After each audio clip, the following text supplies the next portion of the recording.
नमस्कार, मी ऋषी देसाई. सुवर्ण कोकण सामर्थ्य महाराष्ट्राच्या विशेष कार्यक्रमात आपलं स्वागत. आज 15 जानेवारी आणि अर्थातच मकर संक्रांत.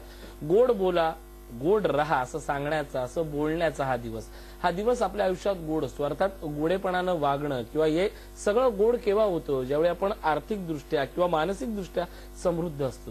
हीच वर्षभर गोड बोलण्याची सवय रुजवत ठेवणारा आणि मनातले चांगले चांगले विचार इतरांसाठी वाटणाऱ्या साखरेसारख्या गोड माणसांनी घडवलेला हा कार्यक्रम म्हणजे सुवर्ण कोकण. याच कार्यक्रमाच्या निमित्तानं आज आपण बोलणार आहोत सुवर्ण कोकणचे संस्थापक अध्यक्ष सतीश परब. स्वागत आपलं. खरं तर साखरेसारखं गोड बोलणारे म्हणजे जी माणसं इथे येतात आणि माझं आयुष्य गोड झालंय, तुमचंही गोड व्हावं म्हणून झटणाऱ्या व्यक्तींचा हा प्लॅटफॉर्म आहे. आजपर्यंत आलेल्या त्या माणसांबद्दल, त्या पाहुण्यांबद्दल आणि ज्यांनी श्रीमंती खऱ्या अर्थानं उधळली आहे लोकांसाठी, त्यांच्या काय सांगा? त्यांचे म्हणावे तेवढे आभार कमी आहेत ऋषी.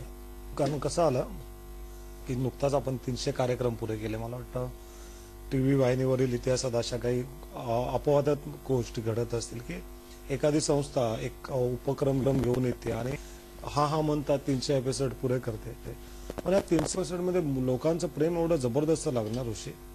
म्हणजे प्रेक्षक वर्ग असो, शिलेदार असो, मार्गदर्शक असो, यांच्या प्रेमातली साखर कणभर पण कमी नाही झाली, उलट ती वाढतच. नक्कीच ही संक्रांत आणि या निमित्तानं आपण बोलतोय. खरं तर प्रत्येक घरामध्ये असणारी आज संक्रांत अतिशय जोमानं साजरी केली जाते. प्रत्येक घराघरात त्या आठवणी आहेत, जपलेल्या आहेत. म्हणजे अगदी लहान मुलांनी त्या अत्तर लावण्यापासून ते वाण देण्यापर्यंत या सगळ्या गोष्टी आहेत. पण आजचा दिवस जर म्हटलं ना तर एक गोष्ट आणखी महत्वाचं आहे. आज संध्याकाळी प्रत्येक घरात काही शेकडो बंचच्या बंच हे फुलांचे वाटले जातात, विशेषतः कोकणात. आज संक्रांत आहे. आपण परसबागेतली श्रीमंतीबद्दल जेव्हा बोलत असतो, ही फुलं विकत का आणावी? आपण या फुलांचं प्रोडक्शन केवळ आपल्या घरच्या हळदी कुंकवापुरतं तरी नाही का करू शकत? नक्कीच ऋषी. पण हे फुलं आपण आपल्या घरच्या घरी पिकवू शकतो किंवा उगवू शकतो हे आम्हाला माहित नाही ना. आम्हाला माहित आहेत की हे दादरच्या बाजारातून आणायचे आहेत किंवा आम्हाला माहिती आहे कुठेतरी फुल बाजारात जाऊन ही फुलं आणायची आहेत. पण ही फुलं आपल्याही घरच्या गच्चीमध्ये, बाल्कनीमध्ये किंवा गॅलरीमध्ये किंवा आपल्या गावच्या घराच्या अंगणात, परसवात अशा पद्धतीतली फुलं आपण बनवू शकतो आणि ती विकूही शकतो आणि त्याच्यातून पैसा येऊ शकतो हे मात्र आम्हाला ठाऊक नाही. अशा कित्येक गोष्टी आहेत हे आम्हाला माहिती नाहीत. आणि म्हणून मी सांगतो ना, लोक नुसते पतंग उडवत असतात. हे कोणत्या कल्पनाचे पतंग असतात ते मला माहिती नाही, पण पतंग उडवत असतात. मकर संक्रांतीच्या मी मुद्दाम सांगतो की आजचा दिवस जर बघितलं ना तर तशा पतंगी नाही उडवायची. आज अशा पद्धतीतली पतंग उडवायची नाही की ती पताका आपल्या लोकांना ती दिसली पाहिजे, लोकांना वाटलं पाहिजे होय ही पताका, ही पतंग या मुलाची आहे म्हणून. तुमच्या आई वडिलांना ती पताका लांबून दिसली पाहिजे. तुमच्या घरातल्या, तुमच्या कुटुंबाला वाटलं पाहिजे अरे ही माझ्या मुलाची पताका आहे.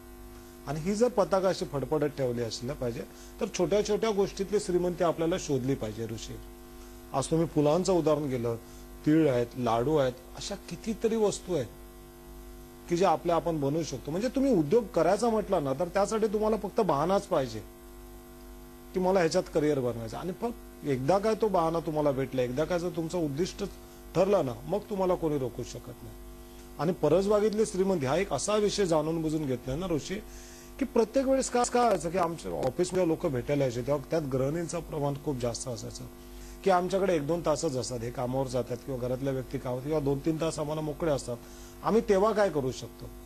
अशी वृद्ध लोक यायची, वयाने मोठी माणसं, की आम्ही आता निवृत्तीकडे झुकलोय किंवा आम्ही आता निवृत्त झालोय, आम्ही जास्त मेहनत घेऊ शकत नाही, पण घरच्या घरी इथे आम्ही काय करू शकतो? किंवा गावात आमच्या जास्त शेतात जाऊ शकत नाही, पण घरच्या अंगणात आम्ही काय करू शकतो?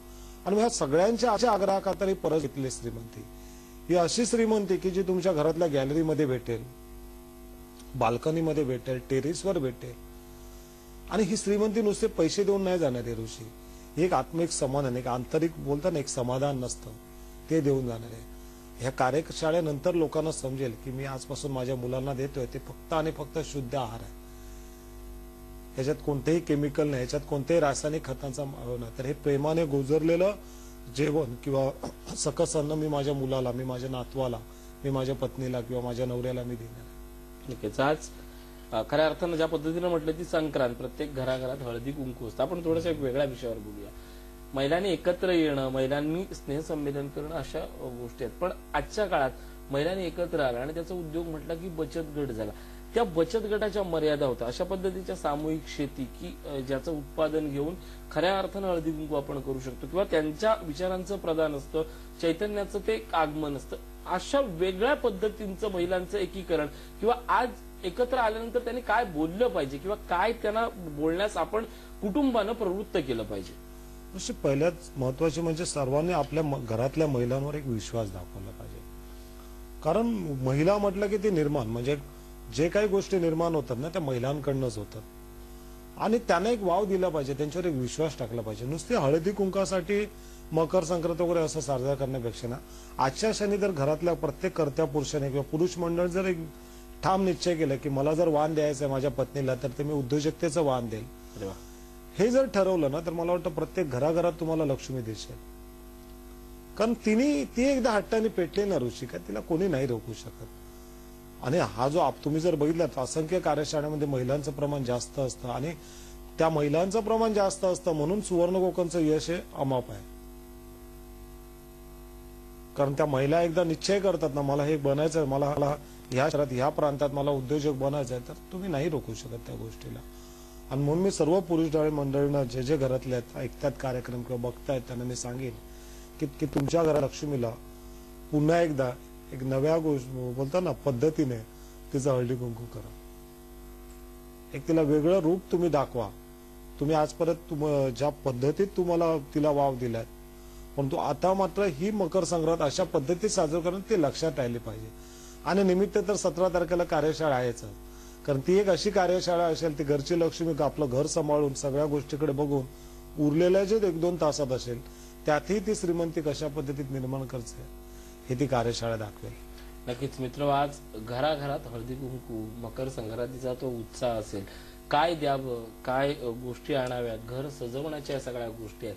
पण मित्र, घर सजवताना सगळ्यांनी आपल्याकडे यावं असं वाटत असताना मग इतरांकडे या अशा पद्धतीनं दिमाखात साजरा केला गेला, दुसऱ्यांकडे त्या पद्धतीचं वाण वाटलं गेलं पाहिजे असूनही अजूनही टिपिकल मराठी या मध्यमवर्गीय संस्कारात आपण वाढलेलो आहोत.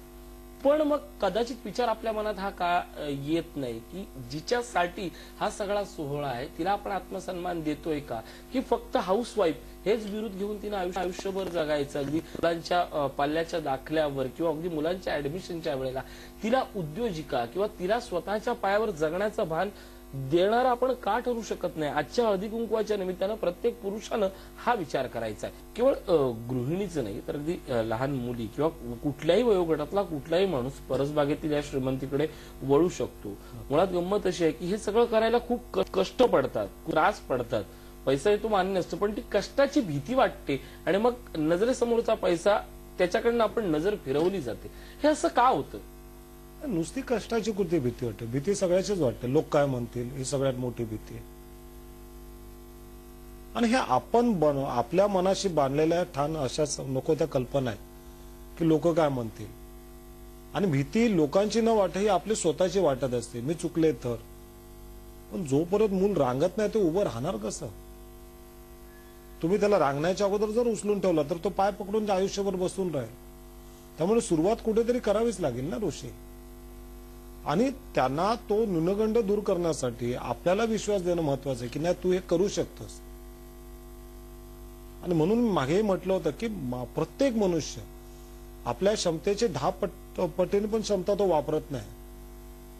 आणि मग ही न वापरलेली क्षमता अशीच गंजून जाणार आहे, सडून जाणार आहे. आणि ती गंजण्यापेक्षा तुम्ही झिजून घ्या ना. त्याच्यापेक्षा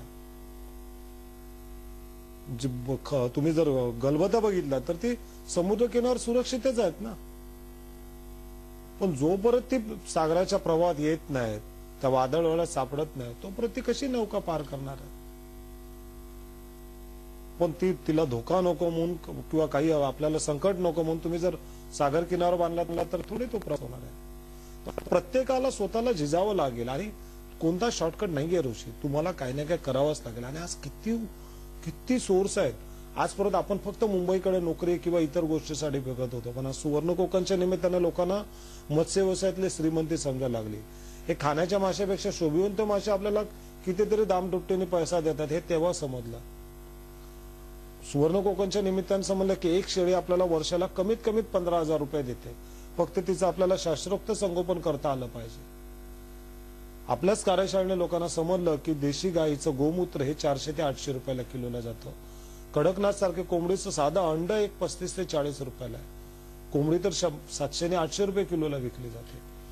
कितीतरी. आणि काय लागतं म्हणजे कोंबडीचा धंदा, कुक्कुटपालन चालू करायला कितीचा पैसा लागतोय. एक 5 रुपयाचा अंड तुम्ही 100 कोंबड्यांपासून चालू करणार म्हणजे 500 रुपये लागतील.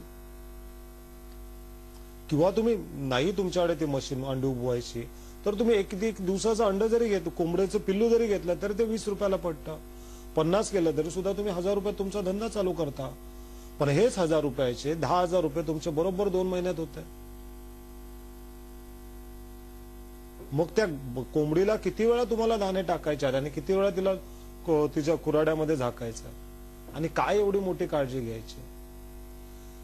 सगळ्या गोष्टी म्हणजे तुम्ही तेच नाही, तुम्ही फळ प्रक्रियेमध्ये लोणचं म्हणा किंवा इतर गोष्टी म्हणा, जांभळाचा पाक म्हणा, अशा कितीतरी छोट्या छोट्या गोष्टीमध्ये श्रीमंती दडले. पण आम्ही त्याच्याकडे त्यातून उत्पन्न मिळेल ह्या नजरेने कधी बघितलंच नाही. आणि म्हणून आता वेळ आली ऋषी की जर खरोखरच आपल्याला आपले दिवस पाळटायचे असणार तर लोकांना बोट दाखवून आपल्याला नाही चालणार की मी नशिबवान नाही, की माझ्याकडे गॉडफादर नाही किंवा मला ते माहितच नव्हतं. आता सगळ्या गोष्टी माहिती पडतात. कितीतरी जण मला येऊन भेटतात, ऑफिसमध्ये सांगतात नाही साहेब आम्ही थोडेसे दुर्दैव आहेत, एक थोडं अगोदर आलं असतं तर आम्हाला गाईचे कार्यशाळा भेटले असते. कोण सांगतं आम्हाला फळ प्रक्रियेचं बघायचं होतं, कोण सांगतं आम्हाला वनौषधी आमच्याकडे साहेब खूप चांगले होते, तुम्ही मागे कार्यक्रम घेतला तो आम्हाला बघताना आला. अरे पण या सगळ्या कार्यक्रमाचे डीव्हीडी आहेत ना ऑफिसमध्ये. आणि डीव्हीडी मध्ये एक खासियत काय असते माहिती ते आपल्याला पॉज करून पुन्हा त्या गोष्टी पाहिजे तेव्हा बघता येतात, आठवता येतात. आणि म्हणून सर्वांना सांगणं की जे झालं ते झालं, आता आपण एक नव्याने पर्याय सुरू करूया. सुवर्ण कोकण म्हणजे नुसती एक चळवळ नाहीये किंवा कोणती ट्रेनिंग संस्था नाहीये, तर इथे आपण एक लोकांना त्यातले श्रीमंती दाखवून त्यांना उद्योजक करायला प्रवृत्त करतो. अश्वमेध म्हणा, शिलेदार म्हणा, ह्या नक्की काय गोष्टी आहेत. तर तुमचे सगळे प्रॉब्लेम्स आहेत ना तुम्ही फक्त वर्षभरासाठी बाजूला ठेवा. कारण प्रॉब्लेम्स कोणाला नसतात. फक्त एक मृतात्मा जर हे पडलेलं असेल ना तीच फक्त हालचाल करत नाही, त्याला काहीच प्रॉब्लेम नसतात. जिवंत मनुष्य म्हटलं त्याला प्रॉब्लेम असणारच. पण ह्या सगळ्या प्रॉब्लेमवर मात करून जर आपल्याला पुढे जायचं असेल ना तर आपल्याला हे शेतीपूरक उद्योगधंद्याशिवाय पर्याय नाहीये. नक्कीच. आयुष्य असावं तर त्या साखरेसारखं किंवा आयुष्य असावं तर त्या गुळासारखं. तुमचा कितीही शेवटचा कण जरी केला ना तरी तो गोडच राहतो. माणसाच्या आयुष्याचं तसं नसेल कदाचित, पण एक नक्की की तुमचं आयुष्य हे यथार्थ झालं पाहिजे. संक्रांतीपासून शिकायचे असतील तर या गोष्टी शिकूया. बरं, आजही प्रत्येक घराघरात हे उत्सव सोहळे सुरू आहेत, मोठ्या अभिमानानं सार्थपणे साजरे केले जातात. पण हे उत्सव सोहळे किंवा कुटुंब एकत्र होतं, अशा वेळी नेमका आपण काय विचार केला पाहिजे कुटुंबातल्या प्रत्येकानं प्रत्येकासाठी. अशा वेळेस खूप महत्वाचा विचार लोकांमध्ये येतो की आज आपण सण साजरे करतो म्हणजे काय की आपण नवीन कपडे घालतो, शेजाऱ्या बाजारांना बोलवतो, एकत्र कुटुंबाबरोबर बसतो. पण ज्यावेळेस हा कार्यक्रम चालू असतो तेव्हा खरोखरच आपण त्या गोष्टीला पात्र आहोत का आपण फक्त वर्षागाठी बाजूला ठेवले कपडे इस्त्री करून आपल्या अंगावर घालतोय का त्याच दिवशी फक्त नवऱ्याने आणलेला गजरा म्हणा किंवा दागिने म्हणा आपण घालतो. मग हे उत्सवाचं वातावरण रोज काय नाहीये. आज खरोखरच जो सन्मान आपण मिळवतोय त्या सन्मानाचे आपण पात्र आहोत का. आपल्या कर्तृत्वाबद्दल, आपल्या कामाबद्दल, आपल्या सगळ्या एकंदर परिस्थितीबद्दल आपल्या आई वडिलांना अभिमान वाटतो काय, आपल्या पत्नीला आपला अभिमान वाटतो काय. तर ह्या गोष्टी खूप आतमधून आपल्या जाग्या झाल्या पाहिजेत ऋषी, की आतमधून आपण खवळून उठलं पाहिजे की नक्की ज्या गोष्टी आज आपण उत्सव म्हणून घेतोय, आपल्या एकमेकाला देतोय, त्या आपण रोज का देऊ शकत नाही. उत्सवाच्याच दिवशी ह्या सगळ्या गोष्टीचा आपण पांघरून का घालतोय. आणि ज्या दिवशी उत्सवाचं वातावरण दररोज घरात असेल ना त्या दिवशी मला वाटतं खऱ्या अर्थाने तो उत्सव असेल. नक्कीच. उद्या कार्यशाळा होते, 17 जानेवारीची कार्यशाळा. खऱ्या अर्थाने शिलेदारांसाठी हा एक उत्सवी वातावरण असतं. पण काय आपण आवाहन कराल की या निमित्तानं सगळ्या महिला वर्गाला किंवा गृहिणी वर्गाला का ही कार्यशाळा त्यांनी अटेंड करणं आवश्यक आहे. नाही, ही कार्यशाळा 2 गोष्टीसाठी खूप महत्वाची. मी सर्वांना आवाहन करून तुम्ही जास्तीत जास्त संख्येने याच्यात या. ह्या परसबागेची श्रीमंती ही जी कार्यशाळा आहे ना ह्याच्यातून पैसा तर आहेच, पण त्याचबरोबर काहीतरी आपण पौष्टिक आणि सकस अन्न आपल्या मुलांना देतो याचं समाधान भेटेल. तुमच्याच हाताने बनवलेल्या भाज्या, तुमच्या हाताने बनवलेला फळं किंवा अशा काही गोष्टी ज्या तुमच्या पैशापेक्षा आणि अन्नापेक्षा खूप महत्वाच्या आहेत, आणि तो म्हणजे प्राणवायू, ऑक्सिजन. आज जेवढे आजार होत आहेत ना, त्या अशाच आपण काहीतरी बाजारातून आपल्याला माहिती नसलेल्या गोष्टी विकत घेतो, ज्याच्यावर खतांचा भडीमार असतो, केमिकल काही रसायनं टाकलेली असतात, आणि त्यामुळे कमवलेली सगळी श्रीमंती आपल्या औषधोपचार आजारपणात जात असते. आणि ह्याबरोबर आपल्या कुटुंबियाचं प्रियजन जे काय बोलतात ते कणवणं जे असतं ना, ते आपल्याला बघवत नाही. आणि मग ह्या सगळ्या गोष्टी आपल्याला टाळायच्या असेल आणि त्याच्या सोबत अजून काही पैशाची श्रीमंती आपल्यावर घ्यायची असेल ना, तर परसबागेतली श्रीमंतीची कार्यशाळा खूप म्हणजे खूप महत्वाची ऋषी. कारण इथे पैसे कसे कमवतात ते पण फावल्या 1-2 तासात हे प्रात्यक्षिकासहित आपण इथे शिकवणार आहोत. नक्कीच मित्र हो, केवळ झाडं लावणं, विकणं, त्यातली फुलं विकणं, फळं विकणं म्हणजे एवढ्या पुरतं ते सगळं मर्यादित नाहीये. आज हॉर्टिकल्चरच्या प्रचंड शाखा आहेत आणि या सगळ्या शाखा या श्रीमंतीच्या फार उच्च वर्गाकडे नेणाऱ्या आहेत. त्यातली नेमकी श्रीमंती म्हणजे काय हे जर अनुभवायचं असेल तर 17 जानेवारीला कार्यशाळा होते.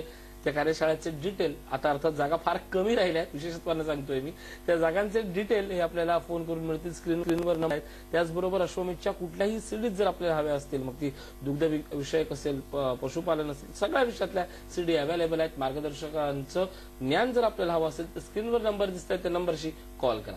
परब या ठिकाणी आला, तुम्हाला खूप खूप शुभेच्छा आणि संपूर्ण सुवर्ण कोकणच्या परिवाराला मकर संक्रांतीच्या सदिच्छा. झी 24 तास रहा एक पाऊल पुढे.